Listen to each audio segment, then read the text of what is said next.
Assalamualaikum warahmatullahi wabarakatuh. Perkenalkan, saya Ahmad Nurpriansyah dengan NRP C121021. Dalam kesempatan ini, saya akan membahas mengenai konsep dasar akuntansi, yaitu memahami akuntansi dasar untuk pemula. Di video ini, pembahasan yang pertama mengenai apa itu akuntansi, yang kedua, proses dalam akuntansi, yang ketiga, konsep dasar akuntansi, dan yang keempat, siklus akuntansi dasar. Pendahuluan, pada dasarnya, akuntansi dasar mempelajari tentang pengukuran, penjabaran, atau pemberian kepastian mengenai informasi keuangan yang akan diberikan kepada pihak terkait baik pribadi, investor untuk menyalin usaha, atau pemilik usaha. Materi yang pertama, apa itu akuntansi?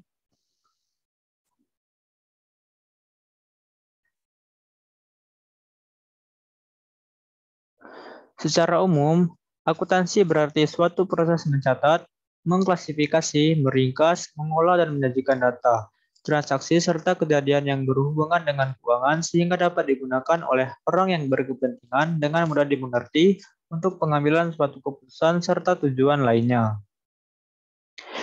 Yang kedua, proses dalam akuntansi. Setelah mengetahui pengertian tadi, selanjutnya yaitu proses dalam akuntansi tersebut. Proses yang pertama yaitu pencatatan. Proses pencatatan juga lebih dikenal dengan proses pembukuan karena meliputi proses menganalisis transaksi dan memasukkannya sebagai catatan. Ketika belajar akuntansi, pembukuan biasanya terdiri dari banyak jenis sesuai kebutuhan dan kepentingan pencatatan yang lebih rinci. Selanjutnya, meringkas dan mengklarifikasi. Biasanya, dalam pencatatan transaksi, data yang disajikan masih berupa data mentah. Nah, disinilah tugas seorang akuntan untuk meringkas dan mengklasifikasi data ke dalam beberapa kategori dan menerjemahkan data tersebut menjadi data yang penting yang dapat dijadikan bahan pertimbangan. Proses selanjutnya yaitu pelaporan. Seorang akuntan juga harus menyajikan data dan segala transaksi ke dalam laporan keuangan yang akan diserahkan kepada pihak manajemen untuk dijadikan bahan pertimbangan dalam pengambilan keputusan. Laporan keuangan diserahkan tiap bulan, kuartal bulan, atau tahunan. Contohnya, ini laporan jurnal umum di sebuah perusahaan dengan periode 31 Januari 2018. Terdapat tanggal, keterangan, ref atau referensi, saldo, terdiri dari debit atau uang masuk dan kredit uang keluar. Pada tanggal 10 Januari 2018, keterangannya yaitu ada kas di debit dengan nominal 20 juta rupiah dan modal Bapak Agus dengan nominal 20 juta rupiah. Dan diteruskan pada tanggal 15 dan 30 terdapat perlengkapan, utang usaha, beban listrik, kas, dan lain-lain. Sehingga totalnya yaitu sama-sama 23.500.000 rupiah di debit dan kredit. Nah, saldonya ini saldo akhir harus balance atau seimbang. Proses yang selanjutnya yaitu menganalisis.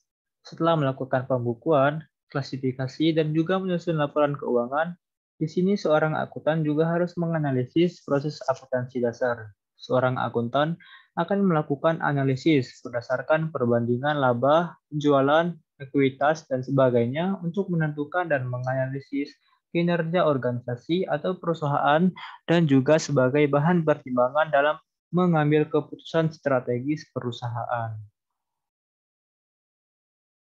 Dasar akuntansi.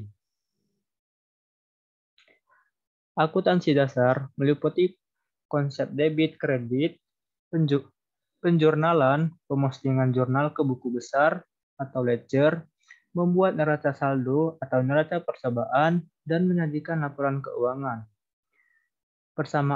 Persamaan akuntansi adalah keseimbangan antara sisi aktiva dan dengan sisi pasifa. Persamaan akuntansi dasar berhubungan antara harta, utang, dan modal yang dimiliki perusahaan. Tujuannya adalah sebagai dasar pencatatan pada sistem akuntansi yang artinya setiap kali terjadi transaksi harus dicatat dalam dua aspek, yaitu di sisi kiri sebagai aktiva dan sisi kanan yaitu pasifa. Konsep dasar akuntansi juga dikenal sebagai dengan konsep ALOE agar lebih mudah dipahami. ALOE itu sendiri yaitu A sebagai aset, L liabilities atau kewajiban, OE owner equity atau ekuitas pemilik modal atau pemilik modal usaha. Berikut persamaan dasar akuntansi yang berlaku berdasarkan konsep ALOE tadi. Aset atau aktiva sama dengan kewajiban, atau pasifa ditambah modal atau pasifa. Aset sendiri merupakan aktiva di mana sebagai sumber ekonomi yang memiliki nilai guna bagi organisasi atau perusahaan. Sedangkan kewajiban itu sendiri dari hutang yang merupakan pasifa. Selain itu, ada ekuitas pemilik usaha atau modal usaha dengan selisih kewajiban pemilik usaha di masa depan. Selanjutnya, nama dan nomor akun beserta saldo normalnya pada akuntansi dasar. Akun sendiri berfungsi sebagai formulir untuk mencatat transaksi sejenis, dan dapat berubah komposisi harta, kewajiban, dan juga modal usaha sehingga memudahkan seorang akuntan dalam menyusun laporan. Terdapat dua akun dalam akuntansi, yaitu akun real dan akun nominal. Akun real yaitu akun yang dicatat pada neraca meliputi harta atau aset, kewajiban, dan juga modal. Dan akun nominal merupakan akun yang dicatat pada laporan laba rugi yang meliputi pendapatan dan beban. Masing-masing nama akun memiliki nomor akun beserta saldo normalnya. Nah, berikut akun-akun dalam akuntansi yang tertera dalam tabel berikut. Ada nama akun, nomor awalan akun, dan saldo normal. Yang pertama, nama akunnya aset.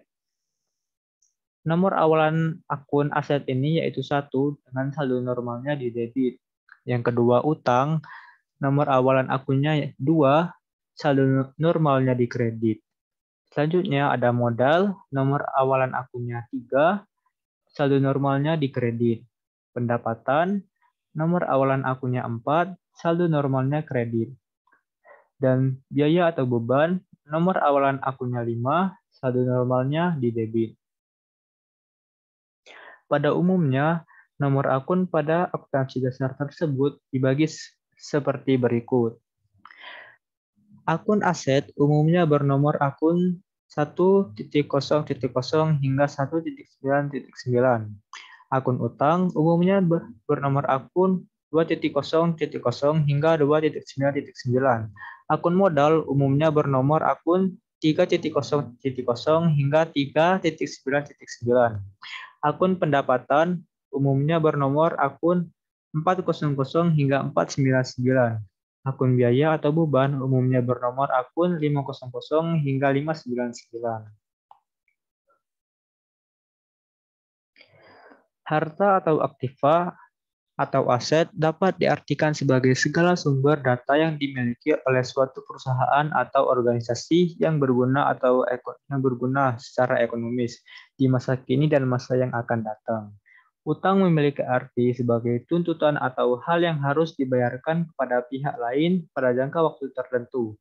Dan modal adalah hak kekayaan dari perseorangan sebagai pemilik usaha atau organisasi antara selisih harta atau aktiva dengan kewajiban. Selanjutnya, pendapatan adalah penambahan jumlah harta dan aktiva, harta atau aktiva karena hasil produksi dari keuntungan bruto atau pendapatan kotor. Selanjutnya, beban dapat diartikan sebagai biaya Adanya beban terjadi karena adanya biaya guna menunjang perolehan pendapatan. Selanjutnya ada siklus dasar akuntansi. Siklus akuntansi adalah tahapan-tahapan yang harus dilalui untuk bisa menghasilkan informasi berupa laporan keuangan yang benar dan sistematis. Yang dimaksud dengan siklus di sini memiliki pengertian sebagai proses penyusunan laporan keuangan yang bisa dipertanggungjawabkan dan dapat diterima. Siklus akuntansi ini mencakup tiga kelompok tahapan, yaitu yang pertama, ada pencatatan dan penggolongan, yang kedua, pembuatan ikhtisar laporan keuangan, dan yang ketiga, pembuatan dan penyajian laporan keuangan. Terima kasih. Sekian pembahasan dari saya.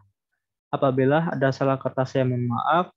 Wassalamualaikum warahmatullahi wabarakatuh.